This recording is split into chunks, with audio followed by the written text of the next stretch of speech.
নমস্কার প্রিয় দর্শক, প্রথমে দেখে নেব আজকের গুরুত্বপূর্ণ 30টি তাজা খবর। শুরুতেই সংবাদ শিরোনাম। মসজিদের মাইক খোলার প্রতিবাদে এবার আসরে আসলো তৃণমূল, হাইকোর্টে যাওয়ার হুঁশিয়ারি ঋতব্রত। দুর্নীতিতে জিরো টলারেন্স, তবে নিয়োগ হবে নতুন নিয়মেই, হাইকোর্টে অবস্থান স্পষ্ট করল এসএসসি। পুলিশের নামেই তোলাবাজি, টাকার ভাগ যেত তৃণমূলে, ধৃত চক্রের দুই কুখ্যাত। জাতির বেঁচে থাকার মৌলিক শর্ত অনুপ্রবেশ রোধ, মমতাকে জবাবদিহি করতে হবে বলে বিস্ফোরক শুভেন্দু। হাসিনার মন্তব্যের সঙ্গে ভারত সরকারের কোনো যোগ নেই, সাফ জানালো বিদেশ মন্ত্রক। পশ্চিমবঙ্গ আবাসের 60,000 টাকা এখনো পাননি, টাকা না ঢুকলে কোথায় যোগাযোগ করবেন জানুন। চলতি মাসে দেরি, সেপ্টেম্বর থেকে কত তারিখে মিলবে অন্নপূর্ণা যোজনার টাকা জানালেন মুখ্যমন্ত্রী। মহিলারা পাবেন মাসে 2,500 টাকা, নতুন প্রকল্পে আবেদন শুরু, যোগ্যতা জানুন। সব বেসরকারি হাসপাতালে আয়ুষ্মান ভারতের সুবিধা পাওয়া যায়, ভর্তির আগে সঠিক নিয়ম জানুন। রাজনীতিতে প্রসেনজিৎ, নবান্নে মুখ্যমন্ত্রীর সঙ্গে বৈঠকের পর তুঙ্গে জল্পনা। ডিম ছুড়ছে তাতেই ভয়, স্বাধীনতা সংগ্রামের তো গুলি খেয়েছেন, মহুয়াকে থানায় হাজিরা দেওয়ার নির্দেশ দিয়ে বলল সুপ্রিম কোর্ট। সড়ক দুর্ঘটনায় যুবকের মৃত্যুকে কেন্দ্র করে রণক্ষেত্র ঘটনা, পাটনা, রাস্তা আটকে বিক্ষোভ, ভাঙা হলো পুলিশ চৌকি, পুড়ল গাড়ি। মিজোরাম থেকে অপহরণ, তারপর চলন্ত গাড়িতে গণধর্ষণ 2 আদিবাসী কিশোরীকে, অসমের কাছাড়ে গ্রেপ্তার 3 যুবক। বিজেপি প্রার্থীর সঙ্গে গাঁটছড়া কংগ্রেসের নির্বাচনী এজেন্টের, পদ্মের নেত্রীর বিরুদ্ধে স্বামী ছিনতাইয়ের অভিযোগ মুর্শিদাবাদে। গ্রহণযোগ্যতা নেই, কুণালের মামলা খারিজ হাইকোর্টে, বিধানসভায় বলতে না দেওয়ার অভিযোগ ছিল বিধায়কের। প্রিয় বিজেপি নেতা কে, বিরোধী শিবিরে কার সঙ্গে সম্পর্ক ভালো, নাম বলে দিলেন রাহুল গান্ধী নিজেই। বিয়ের আগে অন্তঃসত্ত্বা, কন্যাকে নদীতে ডুবিয়ে মারলেন বাবা, দিল্লি থেকে আগ্রায় নিয়ে গিয়ে হত্যা, গ্রেপ্তার পৌর। মুখস্থ প্রশ্ন চিরকুটে লিখতেন, উত্তর চিহ্নিত করে দিতেন বইয়ে। কি করেছেন 3 এনটিএ কর্তা, নিট চার্জশিটে সিবিআই। 2025 সালের নতুন নিয়ম মেনে নিয়োগ, দুর্নীতিতে জিরো টলারেন্স, হাইকোর্টে অবস্থান স্পষ্ট করল এসএসসি। বিদেশেই যাবেন, মামলা ফেরানোর পর আবারও সুপ্রিম কোর্টে গেলেন অভিষেক। দিল্লি নয়, এবার দেশ জুড়ে বড় অভিযানে নামছে ককরোচরা, প্ল্যান বলে দিলেন দীপকে। মুখ্যমন্ত্রী নয়, প্রধানমন্ত্রীর বৈঠকে গেলেন আবু তাহের, খলিলুর ইউসুফ, জমা দিলেন বিশেষ কাগজ। বেঙ্গালুরুতে এসআইআর ধাক্কা, বাদ পড়তে চলেছে অর্ধেক ভোটারই, কি যুক্তি দিল কমিশন। বসে বসে গুনছিলেন করে করে টাকা, খপাত করে হাত ধরে গামলায় চোবাতেই সাদা জল হয়ে গেল বেগুনি, সরকারি ইঞ্জিনিয়ারের কীর্তি ফাঁস। গেস্ট হাউসে দেহ ব্যবসা ও নাবালিকাদের অনৈতিক কাজ করানোর অভিযোগ, ধৃত সুজিত ঘনিষ্ঠ। প্রিয় দর্শক, এতক্ষণ শুনলেন সংবাদ শিরোনাম, এবার আসছি এক এক করে বিস্তারিত খবর নিয়ে। লক্ষ্মীর ভান্ডার থেকে শুরু করে অন্নপূর্ণা যোজনা, বিভিন্ন সময় মহিলাদের জন্য নানা প্রকল্প চালু করা হয়েছে, এগুলির মাধ্যমে তাদের মাসে মাসে আর্থিক সহায়তা দেওয়া হয়। এবার সেই তালিকায় জুড়েছে দিল্লি লক্ষ্মী যোজনার নাম। এই প্রকল্পে মাসে মাসে 2,500 টাকা করে দেওয়া হবে, তবে উপভোক্তা নির্বাচনের জন্য রয়েছে বেশ কিছু শর্ত। দিল্লির মুখ্যমন্ত্রী রেখা গুপ্তা আগেই জানিয়েছিলেন, রাখির মধ্যে যাতে দিল্লি লক্ষ্মী যোজনার প্রথম কিস্তি দিয়ে দেওয়া যায় সেই বিষয়ে ব্যবস্থা করছে সরকার। তবে আবেদন করলেই এই প্রকল্পের টাকা পাওয়া যাবে এমনটা কিন্তু নয়। অন্যান্য সব সরকারি প্রকল্পের মতো এক্ষেত্রেও উপভোক্তা নির্বাচনের বেশ কিছু শর্ত রয়েছে। 1. আবেদনকারী মহিলার বয়স 21 থেকে 21 বছর থেকে 60 বছরের মধ্যে হতে হবে। 2. প্রত্যেক পরিবারের একজন মহিলাই এই প্রকল্পের সুবিধা পাবেন। কোনো পরিবারে একাধিক মহিলা এই প্রকল্পে টাকা পাওয়ার যোগ্য হলে বয়সে প্রবীণ মহিলাকে যোগ্য বলে বিবেচনা করা হবে। 3. পেনশনভোগী মহিলারা এই প্রকল্পের সুবিধা পাবেন না। 4. আবেদনকারীর পরিবারের মোট বার্ষিক আয় 2.5 লক্ষের কম হতে হবে। 5. আবেদনকারীর পরিবারের কোনো ক্রিমিনাল রেকর্ড থাকলে নাম বাতিল হবে। 6. আবেদনকারীকে অন্তত 10 বছর দিল্লির বাসিন্দা হিসেবে থাকতে হবে, এই মর্মে একটি সেলফ ডিক্লারেশন দিতে হবে। 7. সরকারি কর্মী, আয়কর প্রদানকারীরা এই প্রকল্পের সুবিধা পাবেন না। 8. 4 চাকা গাড়ি থাকলে সুবিধা মিলবে না, অনলাইনে বাড়ি বসে এই প্রকল্পে আবেদন করা যাবে। এর জন্য প্রথমে https://delhi.dilhi www.gov.in/ এই সরকারি ওয়েবসাইটে যেতে হবে। এরপর অ্যাপ্লাই বিকল্পে ক্লিক করে ধাপে ধাপে আবেদনপত্র পূরণ করে জমা দিয়ে দিতে হবে। ওই ওয়েবসাইট থেকেই আবেদন ট্র্যাকও করা যাবে। দিল্লি লক্ষ্মী যোজনায় মহিলাদের মাসে মাসে 2500 টাকা করে দেওয়া হলেও তারা পুরো টাকা হাতে পাবেন না। প্রতি মাসে 1000 টাকা করে তারা তুলতে পারবেন, বাকি 1500 টাকা রেকারিং ডিপোজিটে থাকবে। 3 বছরের আগে এই অর্থ তোলা যাবে না। রাজ্য দূষণ নিয়ন্ত্রণ পর্ষদের পুরনো নির্দেশিকা মেনে বহু মসজিদ থেকে মাইক খোলা শুরু হয়েছে, যা ঘিরে রাজনৈতিক মহলে চাপানোতর। ধর্মকে টার্গেট করার অভিযোগ সংখ্যালঘুদের জনপ্রতিনিধিদের একাংশ। শাহির দরবারেও গিয়েছে নালিশ। এবার মসজিদ থেকে মাইক খোলা প্রসঙ্গে বিতর্কের জল গড়াতে পারে আদালতেও। তেমনটাই হুঁশিয়ারি রাজ্যের বিরোধী দলনেতা ঋতব্রত বন্দ্যোপাধ্যায়। বিরোধী দলের মুখ্য সচেতক আখরুজ্জামানকে পাশে নিয়ে তার সাফ বক্তব্য, আগামী শুক্রবারের মধ্যে আমরা হাইকোর্টে যাচ্ছি। ঋতব্রত জানান, ধর্ম আসলে অঙ্গাঙ্গিকভাবে আমাদের জীবন ধারণের সঙ্গে জড়িয়ে।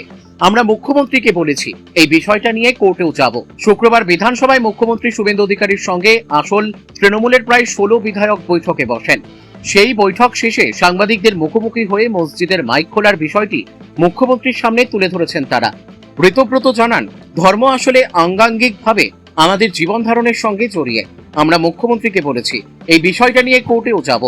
আমাদের মধ্যে আইনজীবী বিপ্লব দা, অরূপ দা আছেন, তাদের সঙ্গে পরামর্শ নিয়ে আগামী সপ্তাহেই কোর্টে যাব।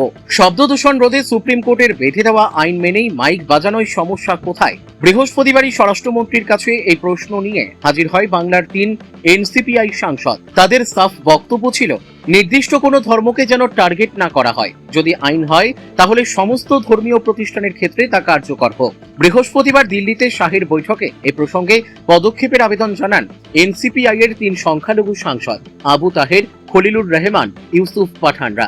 ঠিক তারপরের দিনই এবার মসজিদ থেকে মাইক খোলা প্রসঙ্গে মুখ্যমন্ত্রীর দরবারে পৌঁছে গেল ঋতপন্থীরা।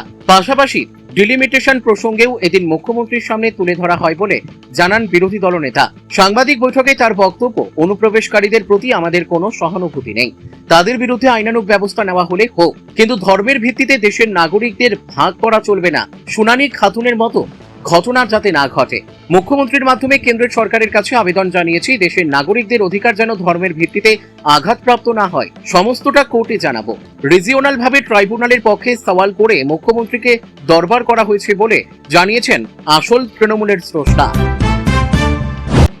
রাজ্যে পালাবদলের পরেও বাংলার বাড়ি প্রকল্প বন্ধ হয়নি, শুধু নাম বদল করে পশ্চিমবঙ্গ আবাস রেখেছে নতুন রাজ্য সরকার। বৃহস্পতিবার থেকে আনুষ্ঠানিকভাবে প্রায় 10 লক্ষ উপভোক্তার অ্যাকাউন্টে এই প্রকল্পের টাকা পাঠানো শুরু হয়েছে। তবে আপনার অ্যাকাউন্টে যদি টাকা না এসে থাকে তাহলে কোথায় যোগাযোগ করতে হবে জেনে নিন।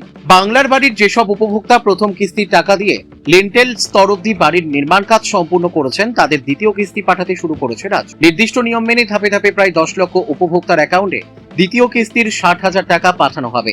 এক্ষেত্রে গতকাল কিংবা আজ অ্যাকাউন্টে টাকা না এলেও চিন্তার কিছু নেই, কারণ ধাপে ধাপে যোগ্যদের টাকা পাঠাচ্ছে রাজ্য।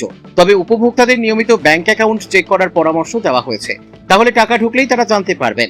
প্রয়োজন পড়লে স্থানীয় গ্রাম পঞ্চায়েত, ব্লক অফিস কিংবা সংশ্লিষ্ট সরকারি দপ্তরে যোগাযোগ করে আবেদনের বর্তমান স্ট্যাটাস জানতে পারেন উপভোক্তারা।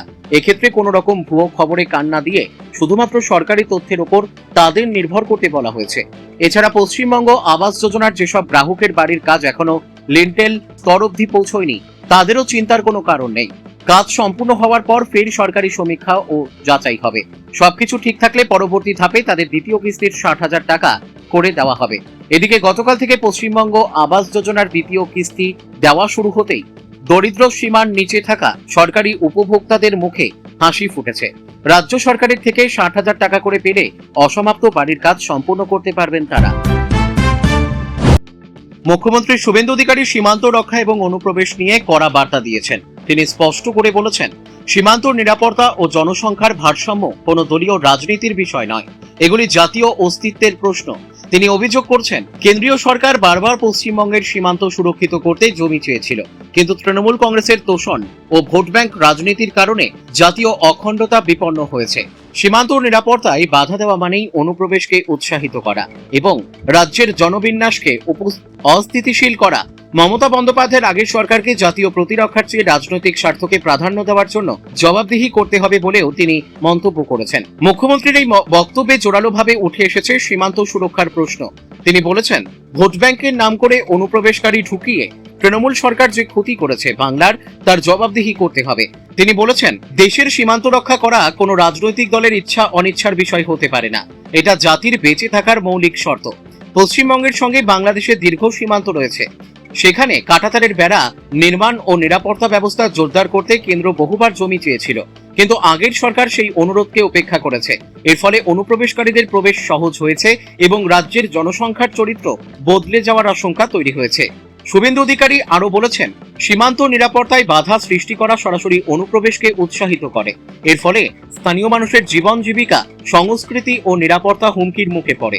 জনবিন্যাসের পরিবর্তন শুধু সংখ্যার খেলা নয়, এটা জাতীয় নিরাপত্তার সঙ্গেও যুক্ত। তিনি আগের সরকারের বিরুদ্ধে অভিযোগ করেছেন যে তারা ভোটের স্বার্থে তোষণের রাজনীতি করেছে এবং জাতীয় স্বার্থকে তুচ্ছ করেছে। এখন নতুন সরকার সেই ভুল সংশোধনের পথে হাঁটছে বলেও তিনি ইঙ্গিত দিয়েছেন। মুখ্যমন্ত্রীর এই বক্তব্যে স্পষ্ট যে সীমান্ত সুরক্ষা ও অনুপ্রবেশ রোধকে তিনি আর তার সরকারের অন্যতম প্রধান অগ্রাধিকার হিসেবে দেখছেন। তিনি বলেছেন, জমি হস্তান্তরের প্রক্রিয়া চলছে এবং বিএসএফ কে প্রয়োজনীয় সহযোগিতা দেওয়া হচ্ছে। আগের সরকারের আমলে যে বাধা ছিল তা কাটিয়ে সীমান্তকে আরো সুরক্ষিত করা হবে। একই সঙ্গে অবৈধ অনুপ্রবেশকারীদের চিহ্নিত করে ফেরত পাঠানোর কাজও অব্যাহত থাকবে। পুলিশের নাম করে দীর্ঘদিন ধরে তোলাবাজির অভিযোগ, তৃণমূল নেতাদের সঙ্গে অভিযুক্তদের ওঠা বসা, সেজন্য মুখ বন্ধ রাখতেন এলাকার বাসিন্দারা। শেষ পর্যন্ত গ্রেপ্তার এই চক্রের দুই কুখ্যাতকে। অভিযোগ, ধৃতদের তোলাবাজিতে মদত দিত এক পুলিশ কর্মী। চাঞ্চল্যকর ঘটনাটি ঘটেছে বনগাঁর পেট্রোপোল সীমান্ত বন্দর এলাকায়। ধৃতদের জেরা করে আরো তথ্য পেতে চাইছে পুলিশ। পুলিশ জানিয়েছে, ধৃতদের নাম রাজু দেবনাথ ও নিমাই মণ্ডল। তাদের বাড়ি পেট্রোপোল থানার জয়ন্তীপুর ও উত্তর ছয়ঘরিয়া এলাকায়। অভিযোগ, দীর্ঘদিন ধরে পেট্রোপোল সীমান্ত বন্দর এলাকায় পুলিশের নাম ভাঙিয়ে তোলাবাজি চলছিল। টাকা না পেলে হুমকিও দেওয়া হতো। তৃণমূলের আমল থেকে চলছিল ওই তোলাবাজি। সব থেকে বড় কথা, এক পুলিশ কর্মীর মদতে ওই তোলাবাজি চলত বলে অভিযোগ। সেই ঘটনা জানাজানি হলে ওই পুলিশ কর্মীকে বহিষ্কার করা হয়েছে। শুরু হয়েছে ওই অভিযুক্তের বিরুদ্ধে বিভাগীয় তদন্ত। সম্প্রতি পেট্রোপোল থানায় অভিযুক্তদের বিরুদ্ধে লিখিত অভিযোগ দায়ের করা হয়। সেই অভিযোগ দায়ের হওয়ার পরই এলাকা থেকে পালায় দুই অভিযুক্ত। গতকাল বৃহস্পতিবার রাতে চক্রের ওই দুজন এলাকায় ফিরেছিল। সেই কথা জানার পরেই পুলিশ অভিযান চালিয়ে তাদের পাকড়াও করেছে। জানা গেছে, তৃণমূল নেতাদের সঙ্গে তাদের ঘনিষ্ঠতা ছিল। সেই সুবাদেই পুলিশের নামে তোলাবাজি সহ একাধিক বেআইনি কাজ তারা করে যাচ্ছিল। সেই টাকার ভাগ তৃণমূলের কাছেও যেত বলে অভিযোগ। এই চক্রে আর কারা জড়িয়ে আছে সেই সব বিষয় খতিয়ে দেখছে পুলিশ। এদিন ধৃতদের বনগাঁ মহকুমা আদালতে তোলা হয়। বিচারক অভিযুক্তদের পুলিশ হেফাজতে রাখার নির্দেশ দিয়েছেন। 2025 সালের নতুন নিয়ম অনুযায়ী নিয়োগ করবে স্কুল সার্ভিস কমিশন। শুক্রবার বিচারপতি অমৃতা সিনহার বেঞ্চে এসএলএসটি নিয়োগ মামলার শুনানিতে নিজের অবস্থান স্পষ্ট করল এসএসসি। আগামী 21শে আগস্ট মামলার পরবর্তী শুনানির সম্ভাবনা। বিচারপতি অমৃতা সিনহার এজলাসে দাঁড়িয়ে রাজ্যের তরফে এদিন আদালতে senior standing council Nilanjan Bhattacharya স্পষ্ট জানান, নিয়োগ দুর্নীতিতে জিরো টলারেন্স নীতি রাজ্য সরকারের, তাই পরবর্তীকালে নিয়োগে কোনো দুর্নীতির জায়গা নেই। 2025 সালের নিয়ম অনুযায়ী দ্বিতীয় এসএলএসটি নিয়োগ হবে। বলে রাখা ভালো, তৃণমূলের জমানায় 2016 সালে এসএসসির সম্পূর্ণ প্যানেল বাতিল করে দেয় আদালত। ফের নতুন করে নিয়োগ করতে বলা হয়। মামলাকারীরা জানিয়েছেন 2016 সালের নিয়োগ প্রক্রিয়া সে বছরের নিয়ম মেনেই করতে হবে। 2025 সালের নিয়ম অনুযায়ী 2016 সালের নিয়োগ হতে পারে না।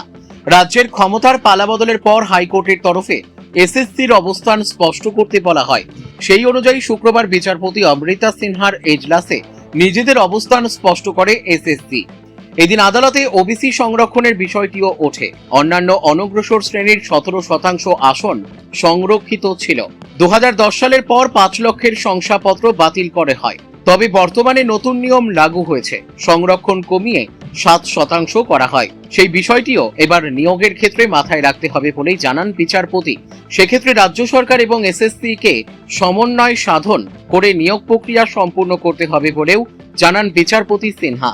আগামী 21শে আগস্ট মামলার পরবর্তী শুনানির সম্ভাবনা। ভারতের মাটিতে বসে বাংলাদেশের বর্তমান সরকারের বিরুদ্ধে তোপ দেখেছিলেন প্রাক্তন প্রধানমন্ত্রী শেখ হাসিনা, কিন্তু তার সেই মন্তব্যের দায় নিতে নারাজ নয়াদিল্লি। শুক্রবার বিদেশ মন্ত্রকের তরফে স্পষ্ট জানিয়ে দেওয়া হলো, গত 5ই আগস্ট হাসিনার ওই ভার্চুয়াল সাংবাদিক বৈঠকের সঙ্গে ভারত সরকারের কোনো যোগ নেই। এমনকি ওই মঞ্চ থেকে বাংলাদেশ সরকার প্রসঙ্গে যে মন্তব্য করা হয়েছে তাও সমর্থন করে না নয়াদিল্লি। বিদেশ মন্ত্রকের মুখপাত্র রণধীর জয়সওয়াল এদিন বলেন, এটি সম্পূর্ণ একটি বেসরকারি সংবাদ মাধ্যমের অনুষ্ঠান ছিল, এর সঙ্গে ভারত সরকারের কোনো সম্পর্ক নেই। ওই মঞ্চে যা বলা হয়েছে, বিশেষ করে বাংলাদেশের বর্তমান সরকারের বিষয়ে, ভারত সরকার তা কোনোভাবেই সমর্থন করে না। গত 5ই আগস্ট ছাত্র গণ আন্দোলনের জেরে দেশ ছেড়ে ভারতে আশ্রয় নিয়েছিলেন শেখ হাসিনা। তারপর গত বুধবার একটি অডিও ভার্চুয়াল সাংবাদিক বৈঠকে প্রথমবার প্রকাশ্যে সংবাদ মাধ্যমের মুখোমুখি হন তিনি। সেই বৈঠকেই তিনি ঘোষণা করেন, ডিসেম্বরেই বাংলাদেশে ফিরতে বদ্ধপরিকর তিনি। দেশে ফিরে ফের গণতন্ত্র প্রতিষ্ঠা করতে চান। হাসিনা বলেন, আমি জানি ওরা আমাকে জেলে ভরতে পারে, এমনকি মেরেও ফেলতে পারে, তবু আমি আমার দেশের মানুষের কাছেই ফিরে যাব। তিনি আরো দাবি করেন, তার এই ফেরা ক্ষমতা দখলের জন্য নয়, বরং দেশের উন্নয়ন, ধর্মনিরপেক্ষতা এবং স্থায়িত্ব ফেরানোর জন্য। বাংলাদেশের বর্তমান বিএনপি সরকারের সঙ্গে কোনো রকম গোপন বা নেপথ্য আলোচনার সম্ভাবনাও উড়িয়ে দিয়েছেন হাসিনা। উল্টে তার দাবি, অবিলম্বে আওয়ামী লীগের ওপর থেকে নিষেধাজ্ঞা প্রত্যাহার করতে হবে, রাজনৈতিক বন্দীদের মুক্তি দিতে হবে এবং মিথ্যে মামলা তুলে নিতে হবে। ভারতকে বাংলাদেশের অকৃত্রিম বন্ধু বলে উল্লেখ করে তিনি আন্তর্জাতিক মহলের কাছেও সাহায্যের আর্জি জানান। পাশাপাশি জুলাই আগস্টের গণ অভ্যুত্থানকে স্বতঃস্ফূর্ত মানতে নারাজ তিনি। তার দাবি, এই ক্ষমতা দখলের পূর্ব পরিকল্পিত ছক ছিল। ওই একই বৈঠকে উপস্থিত থেকে তার ছেলে সজীব ওয়াজেদ জয় মন্তব্য করেন, বাংলাদেশ এখন ভারতের পূর্ব সীমান্তের আরো একটি পাকিস্তান এবং একটি ব্যর্থ রাষ্ট্রে পরিণত হয়েছে। ভারতের মাটিতে বসে হাসিনা ও তার ছেলের এই মন্তব্যের কড়া প্রতিক্রিয়া জানিয়েছে ঢাকা। বাংলাদেশের বিদেশ মন্ত্রক কড়া ভাষায় জানিয়েছে, এই ঘটনা অত্যন্ত ক্ষোভের। ভারতের মাটি থেকে বাংলাদেশের বিরুদ্ধে এই ধরনের বিষাদগার আসলে তাদের সার্বভৌমত্বের প্রতি অপমান বলেও উল্লেখ করেছে ঢাকা। বাংলাদেশ সরকারের তরফে আরো জানানো হয়েছে, ভারতের কাছে ইতিমধ্যেই হাসিনাকে প্রত্যর্পণের আর্জি জানানো হয়েছে, কিন্তু নয়াদিল্লির তরফ থেকে এখনো কোনো সদর্থক সাড়া মেলেনি। উল্লেখ্য, গত নভেম্বরে ঢাকার একটি বিশেষ ট্রাইব্যুনাল জুলাই আগস্টের ছাত্র আন্দোলনে গণহত্যার অভিযোগে হাসিনাকে অনুপস্থিতিতেই মৃত্যুদণ্ডের সাজা শুনিয়েছে।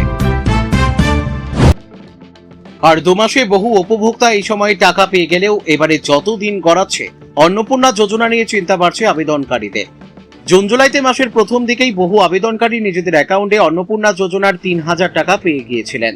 পরে ধাপে আরো অনেক মহিলার অ্যাকাউন্টে টাকা ঢোকে, কিন্তু এবার কোনো আপডেট না আসায় কবে ঢুকবে অন্নপূর্ণা যোজনার 3000 টাকা, সেই নিয়ে চর্চা বাড়ছিল।